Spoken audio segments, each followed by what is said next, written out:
மத்திய பிரதேச மாநிலம் அனுப்பூர் மாவட்டத்தில் உள்ளது சஹரியா. இந்த ஊரைச் சேர்ந்தவர் பையாலால். 60 வயதான இவருக்கு மொத்தம் 3 மனைவிகள். திருமணமான சில வருடங்களிலேயே முதல் மனைவி பிரிந்து சென்று விட்டதால் இரண்டாவதாக குட்டி என்பவரை திருமணம் செய்திருக்கிறார். ஆனால் அவருக்கு குழந்தை இல்லாத காரணத்தால் குட்டியின் தங்கை 38 வயதான விமலாவை 3ஆவதாக திருமணம் செய்திருக்கிறார் பையாலால். இந்த தம்பதிக்கு 2 குழந்தைகள் உள்ளனர். சம்பவத்தன்று அக்காவும் தங்கையும் தாய் வீட்டிற்கு சென்றிருக்கிறார்கள்.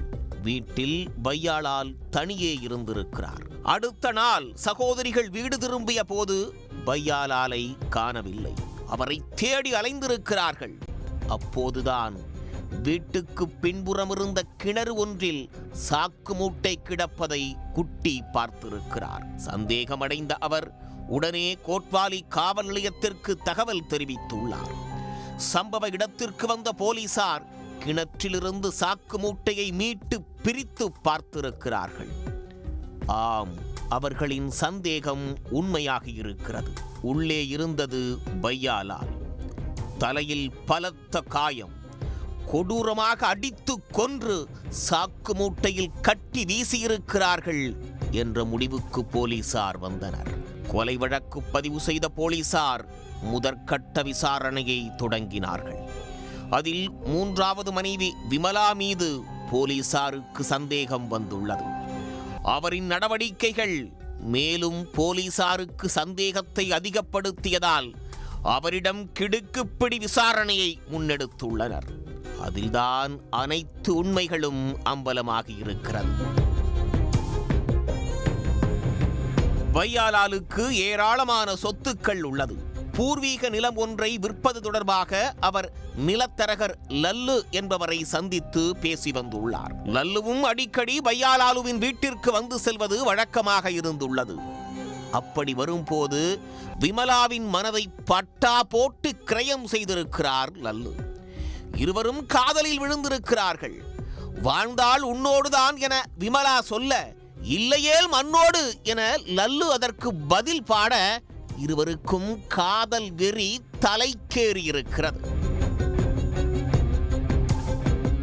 பையாலாலுக்கு பாலூற்றிவிட்டு அவரின் சொத்துக்களை அபகரித்து ஆசைப்பட்ட காதல் வாழ்க்கையை ஜாம் ஜாம் என வாழ்ந்து விடலாம் என்று விமலாவும் லல்லுவும் திட்டம் போட்டிருக்கிறார்கள். லல்லுவோடு சேர்ந்து கொலை செய்ய தீரஜ் என்பவருக்கு 50,000 ரூபாய் கொடுப்பதாக பேசி முடிக்கப்பட்டிருக்கிறது. சம்பவத்தன்று அக்காவை கூட்டிக் கொண்டு தாய் வீட்டிற்கு சென்று விட்டார் விமலா. திட்டமிட்டபடி நள்ளிரவில் வீடு புகுந்த லல்லுவும் தீரஜும் தனியே தூங்கிக் கொண்டிருந்த பையாலாலை இரும்பு ராடால் தலையிலேயே தாக்கி கொன்று சடலத்தை மூட்டை கட்டி கிணற்றில் வீசிவிட்டு தலைமறைவாகிவிட்டார்கள்.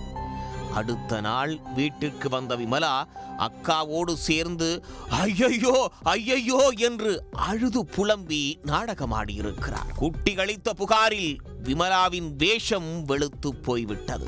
இந்த சம்பவம் தொடர்பாக வழக்கு பதிவு செய்த போலீசார் விமலா, அவரது காதலன் லல்லு, பணத்திற்காக கொலை செய்த தீரஜ் ஆகிய மூவரையும் கைது செய்து சிறையில் அடைத்திருக்கிறார்கள்.